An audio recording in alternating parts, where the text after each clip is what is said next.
मान अनंत उपकारी शासनेश प्रभु महावीर को वंदन करने के पश्चात अनंत उपकारी पूज्य गुरु भगवंतों के चरणों में नमन वंदन।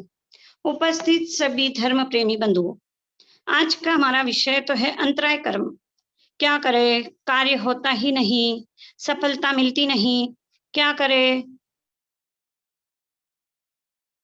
इसमें रुकावट आती है कभी सुख के उपभोग में, जो सुख के साधन है उनके उपभोग में बाधा आ रही है। तो कभी लगता है कि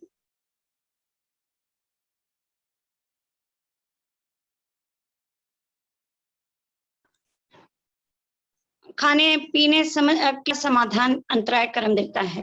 विघ्न करणम अंतराय, तो अंतराय कर्म का है। और ये जो अंतराय कर्म है जो विघ्न पैदा करता है, ये अंतराय कर्म जैसे दान देने में रोकता है, तो लाभ में रुकावट पैदा करता है।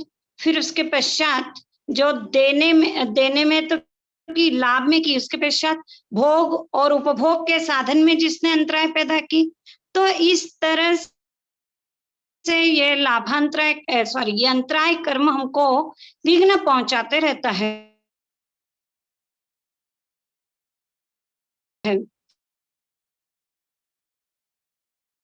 जैसे कि आज हमको उदाहरणों से, आज ये दो हमारे मुख्य विषय है। भोग की परिभाषा क्या कही जाती है? एक बार ये भोग मां आए वस्तु अनेक, अशन पान विलेपन भोग कहे जिन छेक। यानी कि अशन पान विलेपन भोगांतराय में इन सबको लिया जाता है, क्योंकि एक बार जिसको भोगा जाए और फिर वो नष्ट हो जाए, और जिसका बार बार भोग किया जाता है वो उपभोगांतराय के अंतर्गत आता है।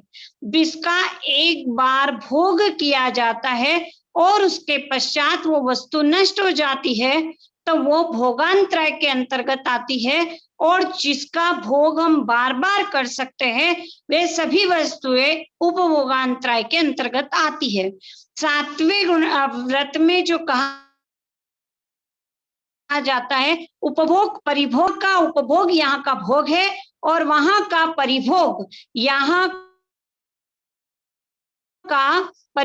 का उपभोग है।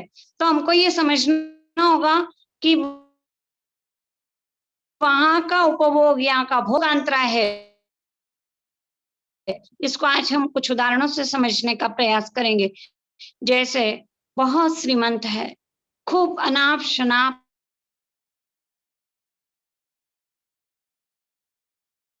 पैसा है, पर ऐसी स्थिति है, इसका कारण क्या है? इच्छा सा कर्म आ रहा है आड़ा कि जो भोजन में बाधक बन रहा है। तो बताया कि इच्छा में जो बात इच्छा के अनुसार बनता है वो भोगांतराय कर्म है। जैसे किसी को डायबिटीज हो गई तो वो खा सकता है कि मनपसंद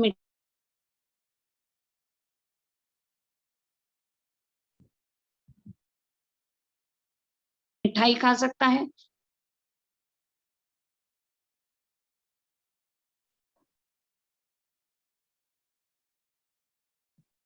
आज हमारे भी अंतराय कर्म का उदय है।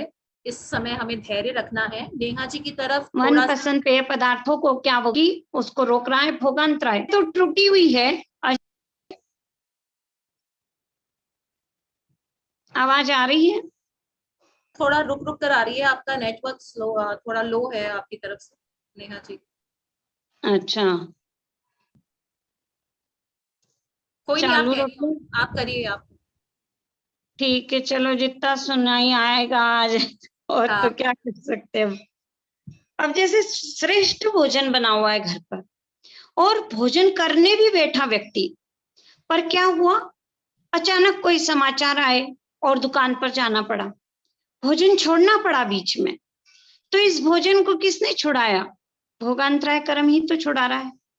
और फिर श्रेष्ठ भोजन है, सामने सब कुछ पड़ा है, और अचानक क्या होता है, अचानक किसी का स्वास्थ्य खराब हो गया, तो वो भोग नहीं कर सकता।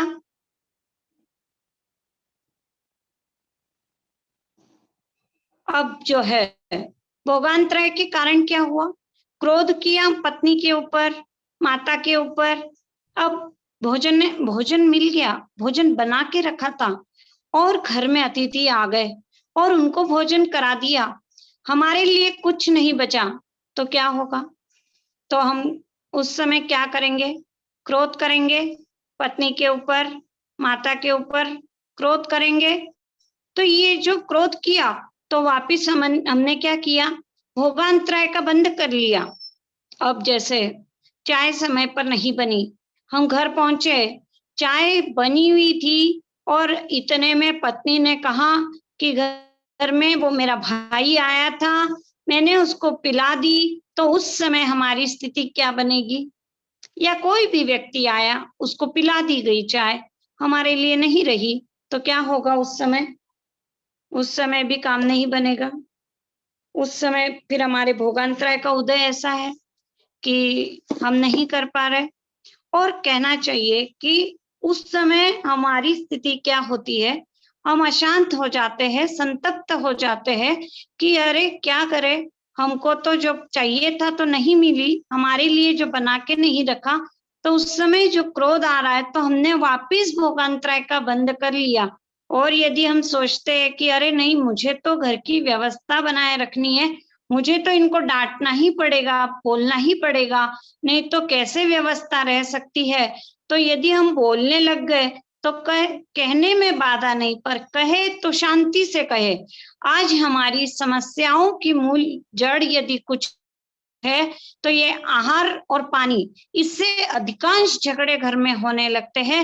मन पसंद आहार नहीं मिला, मुझे ड्राई फ्रूट नहीं मिले, मुझे घर में फ्रूट नहीं मिले, जो जॉइंट में रहते हैं, जो साथ में रहते हैं, उन लोगों के लिए विशेष समस्या खड़ी हो जाती है कि मुझे तो ये वस्तु खाने नहीं मिली, मुझे तो ये मिला ही नहीं, क्योंकि वहां बंटवारा होता है। तो बंटवारा जब होता है तो फिर मिलेगा नहीं मिलेगा, कम मिलेगा ज्यादा मिलेगा, सबको सहन करना पड़ता है। पर भोगांतराय कर्म के उदय से यदि हम गौर करेंगे तो पता चल जाएगा कि अरे ये हमारा भोगांतराय कर्म का उदय है, इसलिए भोग में बाधा आ रही है।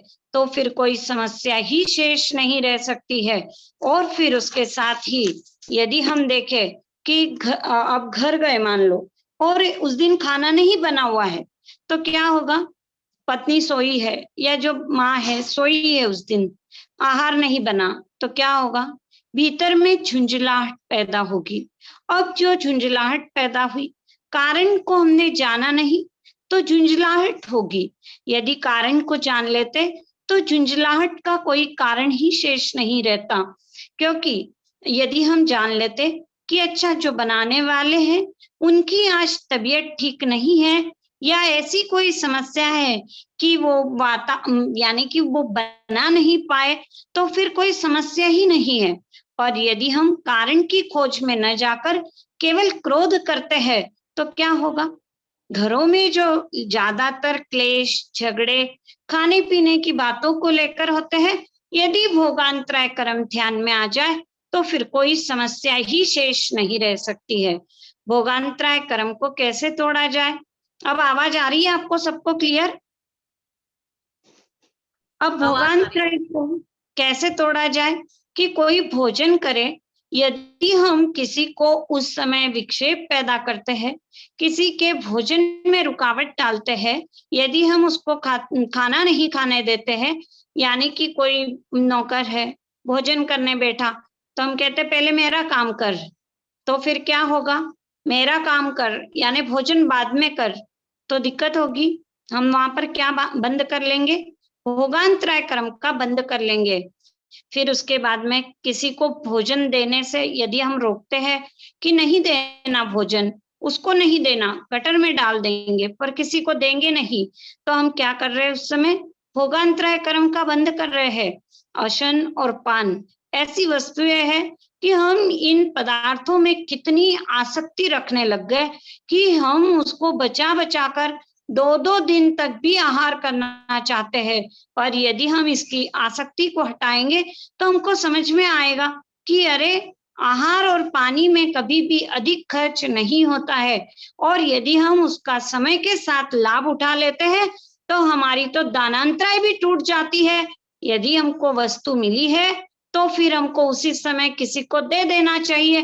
तो यदि हम दे देंगे किसी को तो फिर उस समय हमारी दानांतराय भी टूट जाएगी। तो हमको स्वतः ही दान देने का मौका मिल गया, तो हमारे अंतराय कर्म टूटी, तो आगे हमको भोग की सामग्री प्राप्त होगी। पर हम क्या करते हैं कि भोगांतराय खुद तो उसको भोग करे न करे, और हम उसको इकट्ठा करने लगते हैं, हम उसके प्रति आसक्ति पैदा करने लगते हैं, उसको कितने कितने दिनों तक फ्रीज में इकट्ठा करने लगते हैं। तो ये आसक्ति हमारे कर्मबंध का मूल कारण बन जाती है।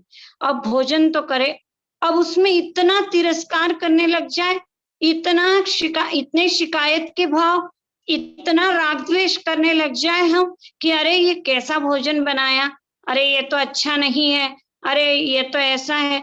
तो उस समय हम क्या कर रहे, जो भोजन पानी हमको मिला था उसके प्रति जो भोगांतराय टूटी, उसके वजह से जो मिला था, वापिस हमने राग द्वेष करके क्या किया, वापिस भोगांतराय का बंद कर लिया। अब कभी कभी हम कह देते साधु संतों को क्या बहराना, किसी साधु संत के लिए ऐसे भाव मन में आ भी जाए तो कभी ऐसा कार्य नहीं करे कि दूसरे को दान देने से रोके या स्वयं जानबूझकर असुस्थ हो जाए। ऐसा कार्य हम कभी नहीं करें ताकि हम भोगांतराय का बंद करने से बचे रह सके। अब हमको देखना है कि भोगांतराय हो चाहे उपभोगांतराय कर्म हो, इसका जो मूल कारण है, इसका मूल कारण यही है कि जो भोगांतराय और उपभोगांतराय, इसके पीछे भी हमारा जो कषाय है वही अंतराय का कारण बनता है। तो हमको क्या करना चाहिए कि बहुत सुंदर बताया इस बार गुरुदेव ने कि जैसे एक दुकान पर एक भाई पहुंचा और उसने कहा कि मुझे तो बोले कि एक दवाई का डिब्बा चाहिए, और वह डिब्बा 24 रुपए का था। उस भाई ने दुकान वाले को 20 रुपए दिए, और 20 रुपए दे करके वो भाई गया। तो उसने देखा दुकान वाले ने, अरे इसने तो गड़बड़ कर दी मेरे साथ में, केवल 20 रुपए देकर के रवाना हो गया, 4 रुपए कम दिए, पीछे पीछे गया। ओ भाई साहब, ओ भाई साहब, रुको रुको। बोले क्या हुआ? बोले भाई साहब आपने जो रुपए दिए थे तो ये 4 रुपए इसमें कम दिए। अरे भाई कैसी बात करता है, मैं तो देकर आया था तेरी दुकान पर। अरे नहीं नहीं भाई साहब आपने देखो कम ही दिया है। अरे नहीं भाई साहब आपने कम ही दिया। अरे भाई साहब चलो आप इतना कहते हो तो 1 रुपया और अधिक दे देता हूँ। बोले भाई साहब 4 रुपए की बात है, आप 1 रुपया दे करके मत सलटाइए, क्योंकि ये डिब्बे में मैं कुछ कमाई नहीं करने वाला हूँ, और यदि आप ऐसा करोगे तो मुझे तो कोई मतलब ही नहीं, मैं दुकान किस लिए चला रहा हूँ, कोई मेरी गृहस्थी तो चल सके। 4 रुपए के लिए झिकझिक करता रहा, झिकझिक होती रही, तो इतना समय लग गया। तो उतनी देर में क्या हुआ कि उस दुकान पर 2-4 भाई आए और पूरा गल्ला साफ करके लेके चले गए। अब क्या हुआ कि जब पूरा गल्ला साफ हो गया, अब दुकान वाला भाई 4 रुपए लेकर के आया और उसने देखा पूरा गल्ला साफ। तो बात समझ में नहीं आई उसकी कि कैसे गल्ला साफ हो गया। फिर उसको बताया कि अरे कोई 2-4 लोग आए और सारी यानी कि सफाई गल्ला साफ करके लेके चले गए। तो उसके भीतर में इतनी परेशानी हुई कि बोले कि मैं तो 4 रुपए के लिए दौड़ा और देखो मेरा कितना नुकसान हो गया, देखो मेरे कितना नुकसान हो गया, मेरा कितना नुकसान हो गया। हमको मजाक लग रही है, हमको हंसी भी आ रही है कि अरे 4 रुपए के पीछे इसने पूरी दुकान जो गल्ला था वो साफ कर दिया, अपनी सारी कमाई खो दी। पर हम भी यही कार्य कर रहे हैं, इन 4 कषायों के पीछे सारा हमारा गल्ला साफ हो रहा है, आत्मा के अनंत गुणों का गल्ला साफ हो रहा है। आत्मा के अनंत गुणों का गल्ला इन 4 कषायों के पीछे साफ हो रहा है। यदि ये बात समझ में आ जाएगी तो फिर कषाय हम करेंगे नहीं, और जब कषाय हावी भी हो जाए तो उसको हम कभी सफल नहीं होने देंगे, उसको निष्फल करके ही रहेंगे। तो क्या हुआ कि भाई ये जो बात है, अब जो 4 कषायों के पीछे हमारे सारे आत्मगुण समाप्त हो रहे हैं, तो ये जो है हमको इस साल क्या कार्य करना है? चातुर्मास एक नई जागृति प्रदान करने के लिए आ रहा है। तो गुरुदेव फरमाते, आहार को छोड़ना बहुत आसान है, आहार को छोड़ना बहुत आसान है, पर हमको 4 महीने कषाय नहीं करना, हमको 4 महीने क्रोध नहीं करना, 4 महीने हमको कोई निंदा विकता नहीं करना, 4 महीने हमको कोई भी ऐसा कार्य नहीं करना कि जिससे किसी को परेशानी हो जाए, कोई कलह नहीं करना, 4 महीने क्लेश नहीं करना। इस तरह का व्यवहार यदि हमारा हो जाएगा तो ये मास कमेंट से बढ़कर के साधना हो जाएगी। किसने क्या किया, किसने क्या रखा, कि कौन क्या कर रहा है, मुझे ये कार्य मिलना चाहिए था, मुझे ये कार्य नहीं करने दिया, संघ में इसका ही नाम हुआ, देखो यही आगे बढ़ना चाहते हैं, ये लोग मुझे आगे बढ़ाना नहीं चाहते। कितना कषाय कर लेंगे हम, स्थानक में जाकर वहां पर नए प्रपंच खड़े कर दिए, तो कैसे हम साधना करेंगे? जो कर रहा है और जो जीव आगे बढ़ने के लिए तत्पर है, वे सभी जीव आगे बढ़े, बस यही भावना हमको हमेशा रखनी चाहिए, ताकि हम अंतराय देने में कहीं अंतराय क्रम का बंद नहीं कर ले। यदि हम किसी को अंतराय पहुंचाएंगे तो फिर अंतराय का बंद होगा ही होगा। इसलिए अंतराय का बंद नहीं हो तो हमको सबसे पहले कषायों से भी बचना ही पड़ेगा, क्योंकि मोहनीय कर्म जब तक जीवित है तो ये मोहनीय कर्म जो है, इसी के कारण ज्ञानावरणीय, दर्शनावरणीय, अंतराय आदि कर्मों की उत्कृष्ट स्थितियां बनती है। और जब ये कषाय हावी नहीं होते, जब हम राग द्वेष को पतला कर देते हैं, जब हमारे विकार समाप्त हो जाते हैं, तो अपने आप ये कर्म भी उत्कृष्ट स्थिति के नहीं बन सकते, इनका अनुभव भी टूटता चला जाता है। इसलिए हमको ये प्रयास करना है, इस चातुर्मास में बाहर की क्रियाओं की पालना तो करनी ही है, पर गुरुदेव ने इस बार विशेष जोर दिया कि 4 महीने हम निंदा विकता नहीं करेंगे, किसी की पंचायती नहीं करेंगे, कौन क्या कर रहा है, हमारा अपना कर्तव्य क्या है, केवल हमको यही देखना है, केवल अपनी जिम्मेदारी को पूरा करना है, बस इतना ध्यान रखते हुए हमको आगे बढ़ना है। और इसी के साथ हमको जो भोगांतराय कर्म तोड़ना है, तो अनाहारी बनने की भी प्रार्थना करनी होगी, यानी कि हम अनाहारी बने, ताकि ये भोग में कोई अंतराय ही पैदा नहीं हो। अनाहारक बन गए तो फिर अंतराय ही क्या रहेगी। खाने पीने में राग द्वेष नहीं करेंगे, हम उसका संयम करेंगे। अब जैसे कि ये हमने जो बात की भोगांतराय की, उससे अधिक उपभोगांतराय कर्म, जैसे कि अब ये उपभोगांतराय कर्म किस किस लिए लगता है, तो बताया, जैसे कि सुख भोग जिससे होता है, श्री, घर, वस्त्र, वाहन, अलंकार आदि जो उपभोग्य वस्तुएं हैं, जो वस्तुएं बार बार भोगी जाती है, वो उपभोग्य वस्तुएं हैं। और उन उपभोग में जो बाधा आती है, उन वस्तुओं के उपभोग में जो बाधाएं आती है, वो उपभोगांतराय कर्म है। यदि हमारे भीतर में कोई कामना ही नहीं है कि हमको ये वस्तुएं चाहिए, तो ये कोई कर्म हमारे लिए शेष नहीं रह सकते। भीतर में कामना होती है, और वो कामनाएं जो होती है हमारे भीतर में कि ऐसा सुख मिलना चाहिए, बाहर का सुख चाहिए, वाहन का सुख चाहिए, घर का सुख चाहिए, अरे देखो मेरा तो अभी तक घर ही नहीं बना, देखो मुझे वाहन ही नहीं मिलते, देखो मैं जब भी जाती हूँ रिक्शे से ही जाती हूँ, देखो घर में सबको मिल जाता, तो मेरे ही कर्म बाधक है ना। तो हम किसको दोषी ठहरा रहे? हम आज तक दूसरों को दोषी ठहराने का प्रयास कर रहे थे, पर अब दूसरों को दोषी नहीं ठहराना है। अब हमारी गलती क्या हुई है कि हमने कोशिश ही नहीं की कि ये जो सुख प्राप्त होना चाहिए था, यानी कि जो कामना भीतर में जगी थी, उस कामना में जो बाधा पैदा आई, अब उसका कारण मेरे कर्म है, पर हम वहां पर दृष्टि न टिकाकर हमारी दृष्टि टिकती है व्यक्तियों के ऊपर, परिस्थिति के ऊपर, कि ये वस्तु ऐसी मिली, ये व्यक्ति ऐसा मिला, ऐसी जो परिस्थिति मिली, तो इसमें जब हम जुड़ जाते हैं तो फिर सारी बाधाएं खड़ी हो जाती है। तो अब हमको किसी पर भी दोषारोपण नहीं करना है कि मेरे उपभोग्य वस्तु में ये लोग बाधक है, देखो मुझे घर नहीं मिल रहा है, देखो भाई भाई के लड़ाई झगड़े चलते, कोर्ट कचहरी चलती है, और जब कोर्ट कचहरी चलती है तो लगता है अरे देखो ये मुझे दे नहीं रहा, अरे वो भाई नहीं दे रहा है, मेरे उपभोगांतराय कर्म बाधक है कि जो मुझे जमीन नहीं दे रहे, जो मुझे घर नहीं दे रहे हैं, तो ये कर्म बाधक है।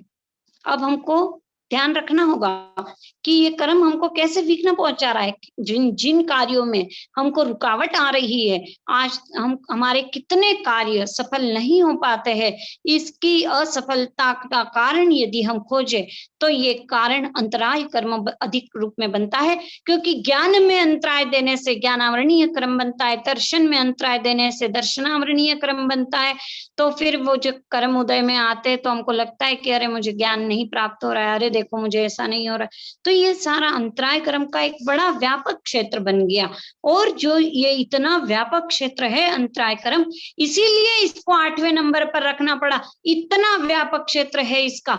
तो फिर जब जैसे कि एक भाई है और उसके पास इतने सुंदर कपड़े हैं और वो एक कपड़ा भी नहीं पहन सकता, तो क्यों नहीं पहन सकता, देखने गए तो पता चला कि कल ही वो डॉक्टर के पास गया था और डॉक्टर ने उसको कहा कि तेरे को जो खुजली हो रही है उसका एकमात्र कारण ये है कि तेरे को एलर्जी हो गई है। किस चीज की एलर्जी हुई, डॉक्टर साहब से पूछा तो बोले कि तुझे जो एलर्जी हुई है वो एलर्जी यह है कि जो तू सिंथेटिक वस्त्र पहनता है उसके कारण तेरे शरीर में एलर्जी हो चुकी है, और उस एलर्जी के कारण तू ये अब वस्त्र पहनना बंद कर दे, सिर्फ सादे सिंपल कॉटन के वस्त्र, सूती वस्त्र ही पहने। तो डॉक्टर ने जब कहा तो उसको लगा अरे मेरे पास तो कपाट भरे पड़े इतने वस्त्रों के, और अब मैं तो पहन नहीं सकता क्योंकि शरीर में ऐसा रोग हो रहा है कि वो वस्त्र नहीं पहन सकता है। कौन बाधक बना, क्या डॉक्टर बाधक बना? नहीं। कौन बाधक बना? रोग बाधक बना? अरे रोग भी नहीं, रोग भी निमित्त है, बाधक तो ये उपभोगांतराय कर्म बना कि जिसने उपभोग में अंतराय डाल दी, अब उन कपड़ों का, वस्त्रों का सुखभोग नहीं कर सकता है। अब एक बहन के पास आभूषण भरे पड़े हैं, उसको पूछा तुझे इतने आभूषण लेने का शौक है, तू इतने आभूषण लेती है, पहनती तो नहीं है, पहनती नहीं तो इसका कारण क्या है? तो बताया कि मैं तो, बोले ये मुंबई है और मैं मुंबई में रहती हूँ, गुंडों का भय लगता है, मैं अकेली जाती हूँ आती हूँ, कैसे मैं इन आभूषणों को पहनूं? तो जब बाधा कहाँ बन रही है, क्या गुंडे बाधक बन रहे, क्या मुंबई बाधक बन रही है? कोई बाधक नहीं बन रहा है, बाधक तो अपने कर्म बन रहे हैं। उपभोगांतराय कर्म ऐसा बांधा है कि हम उसका उपभोग नहीं कर पाते हैं। और स्त्री हो, घर हो, अब शादी होती है और कुछ दिन बाद ऐसी स्थिति आती है कि उसमें सुख नहीं लगता है, उसमें बाधा लगती है। इतनी अच्छी लड़की पसंद करके लाए थे, अब उससे बात भी करने का मन नहीं हुआ, तो ये क्या कर्म है? उपभोगांतराय कर्म है। और आज कितनी अधिक स्थितियां ऐसी बनती जा रही है कि उपभोगांतराय कर्म कितना प्रगाढ़ होते जा रहा है, कितने तलाक की स्थितियां बनती जा रही है। तो ये सब सुखभोग में जो बाधा बन रही है ये अपने कर्म है। हम इस बात को गहराई से समझे, हमको पंचमारे में भी ऐसा धर्म मिला, इतनी सूक्ष्मता से जानने का अवसर प्राप्त हुआ कि इन कर्मों को हम पहचाने। अरे जिन जिन सुखों में बाधा पहुंच रही है, अब उन सुख के पीछे मुझे दौड़ना ही नहीं है, तो क्या मुझे सुख बाधा रह सकती है? फिर मुझे कभी सुख में बाधा ही नहीं रह सकती है। एक श्रीमंत है, उसके पास में गाड़ी आई तो सब लोग मांगने लगे तो उसने इतनी बढ़िया नई गाड़ी आई है, सब लोगों को ही देता रहूंगा तो मेरा काम कैसे चलेगा, जाने दो, तो रखता ही नहीं मेरे पास, ताकि न रहे बांस न बजे बांसुरी। और उसने गाड़ी लेकर के भिजवा दी। तो जब ऐसा कार्य हुआ, तो जब उसने गाड़ी भिजवा दी तो न तो वो उपभोग, तो उसने स्वयं तो उपभोग किया नहीं, क्योंकि गाड़ी भी है, सब कुछ है, पर उपभोगांतराय कर्म ऐसा आड़े आया कि वहां का सुख नहीं मिल सकता। जिन जिन सुखों में बाधा है, समझना चाहिए कि हमने ऐसे कर्म बांधे हैं और उसमें बाधा आ रही। सबसे महत्वपूर्ण बात है कि जब दानांतराय टूटेगी, जब अब ये उपभोगांतराय क्या है कि उपभोग में जो बाधा आ रही है, जब जब हमारे भीतर किसी के प्रति दुर्व्यवहार और दुर्भावना जगती है, किसी जीव के प्रति दुर्व्यवहार होता है, के प्रति दुर्भावना जगती है, तब हमारे ऐसे कर्म का बंध होता है। और जो वीर्य कर्म है, वो वीर्यांतराय कर्म सबके साथ जुड़ जाता है कि जो हमको उत्साहित नहीं रहे, जो हमारा मूड खराब कर देता है, जो हमारे उमंग में बाधा डाल देता है, वो हमारा वीर्य कर्म है। और जब ये वीर्यांतराय कर्म हावी होता है, तो वो न दान करने देता है, लाभांतराय को तोड़ने देता है, न कोई भोगांतराय उपभोगांतराय को तोड़े। तो ये वीर्यांतराय कर्म का क्षेत्र इतना बड़ा है, ये सब के साथ जुड़ जाता है। वीर्य में जो हमारी शक्ति, बल, सामर्थ्य में जो बाधा पैदा करता है, वो वीर्यांतराय कर्म होता है। तो इस वीर्यांतराय कर्म को तोड़ने के लिए हमको ये प्रयास करना पड़ेगा कि हमारा ये वीर्यांतराय कर्म टूटे, तो हमको प्रति क्षण ही ऐसा उत्साह जगाना होगा, हर क्षण दूसरे के प्रति अच्छी भावना, मंगल भावना भानी होगी, ताकि हमारा बल बढ़े, हमारी शक्ति बढ़े, हमारा सामर्थ्य बढ़े। क्योंकि जब हम राग द्वेष में आबद्ध हो जाते हैं, तो हम हमारी शक्ति को खो देते हैं, सामर्थ्य को खो देते हैं, हमारे पास बल होते हुए भी हम निर्बलता का अनुभव कर लेते हैं। तो हमको यदि बल का अनुभव करना है, तो हमको ये कार्य करना पड़ेगा, इस वीर्यांतराय कर्म को तोड़ना पड़ेगा। और वीर्यांतराय कर्म को तोड़ने के लिए सबके प्रति शुभ भाव, मैत्री भाव को अपनाना होगा। और जब ऐसे भाव रहेंगे, तो फिर दान देने में कहीं बाधा नहीं आएगी, फिर हम दान दे पाएंगे। वीर्यांतराय टूटी है, तो फिर दानांतराय भी टूट पाएगी। तब फिर क्योंकि उत्साह जगा है, मुझे देने का उत्साह जगा, तभी हम दे सकते हैं। तो वो उत्साह जगाने वाला वीर्यांतराय है। और फिर लाभ में जो अंतराय आई है, उसको तोड़ने वाला बन सकता है। फिर भोगांतराय, उपभोगांतराय को तोड़ने वाला बन सकता है।